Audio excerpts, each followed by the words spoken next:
Good morning, afternoon or evening, and welcome to the third of my review videos, which is covering the newly released Alpha 24 of 0AD. Now, if you played Alpha 23 or earlier versions of the game and you're assuming that you just can carry on as normal and that your favourite factions are going to be basically the same, well, I'm sorry to tell you, but you are bang wrong.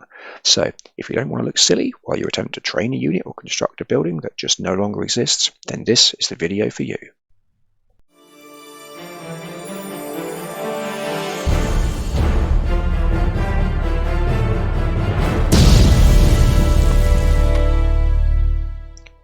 So if you've come here for more general changes, then you're not in the right place, but I do have a video for you that covers the top 5 main differences between Alpha 23 and Alpha 24.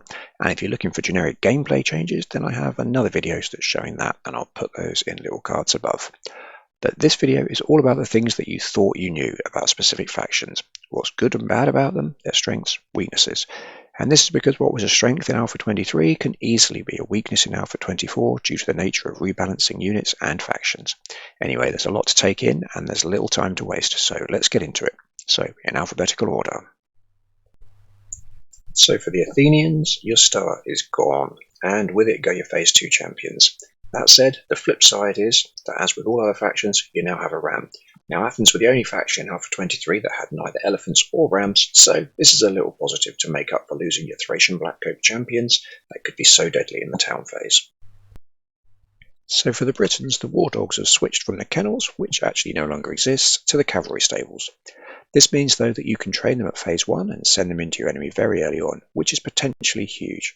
So I really hope that people will find a way to maximise this, as otherwise the nerfing of slingers has left Briton players somewhat shortchanged. Now, the second big change is also, unfortunately, a big negative, and that is that storehouses, farmsteads and the like no longer give a population boost like they used to. This slows down the Britons' boom substantially and moves them way down from being the top tier faction that they previously were. The maximum number of embassies has been increased from 2 to 3, which is pretty sweet.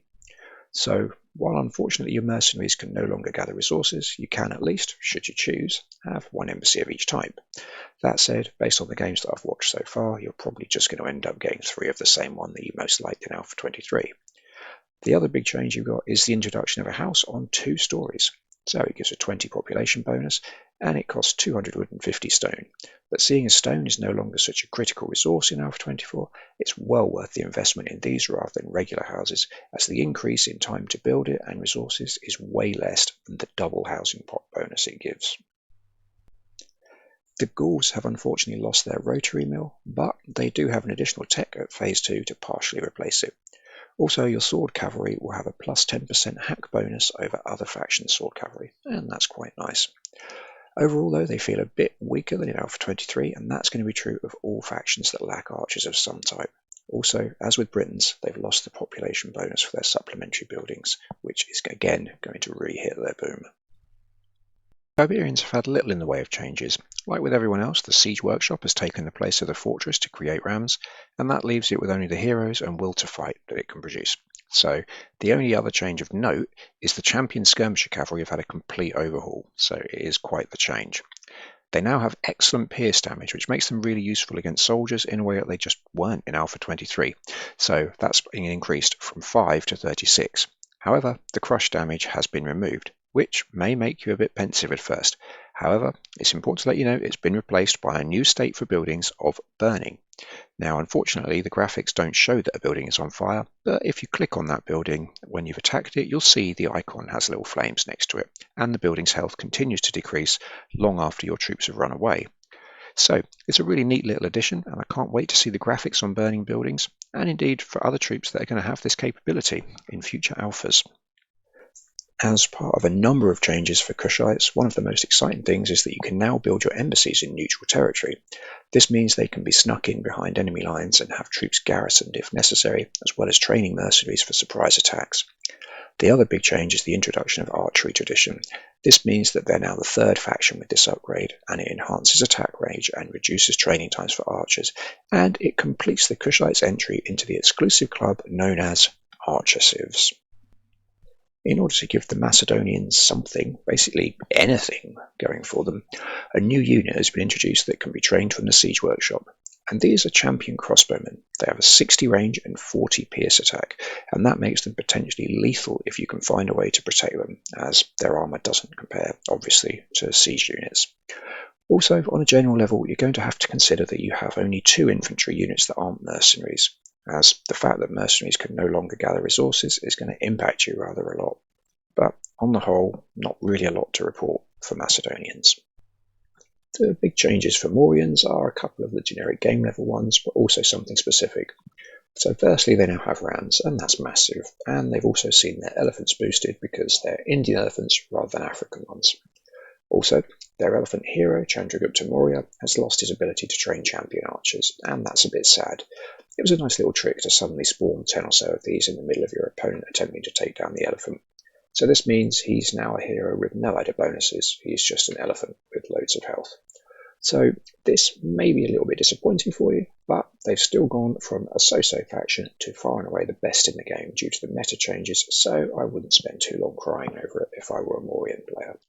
So the Persians now have axe cavalry rather than sword cavalry, and that's a nice change because not only do axe cavalries have slightly better stats in my opinion, but they're novel, aren't they?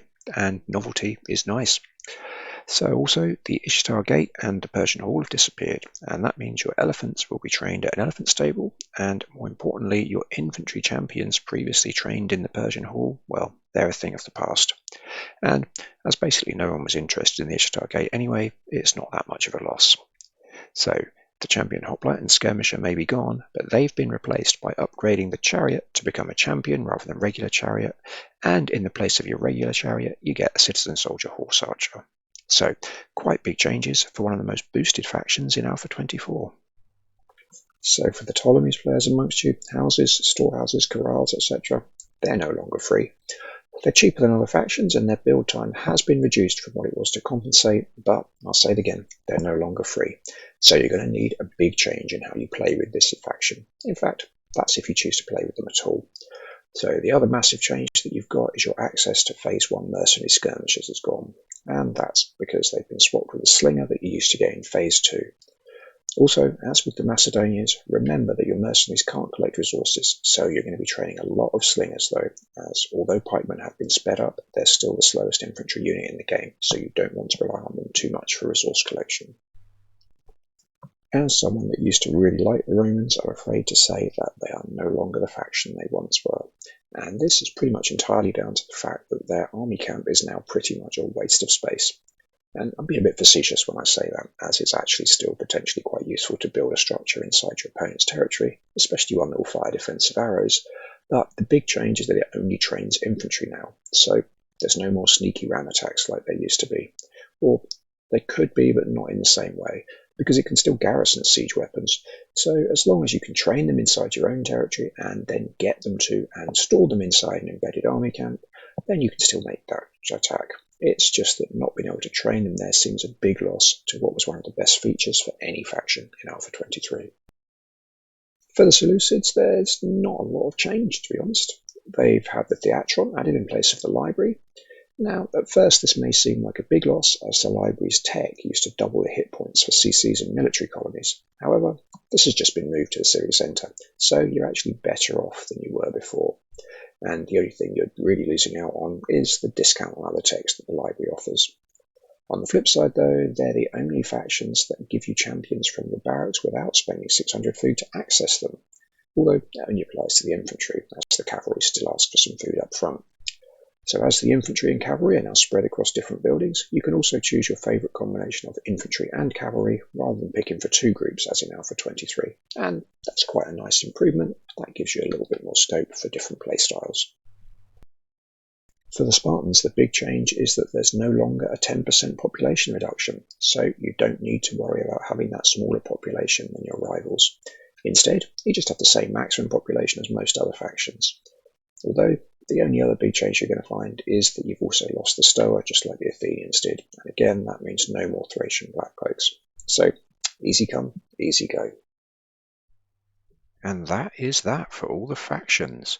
So there's obviously a lot more that can be said, which means that there is every chance I will be doing an Alpha 24 version of the Faction Overview series, which you'll want to look out for. But other than that, I just would like to wish you an enjoyable week, and obrigado e adeus.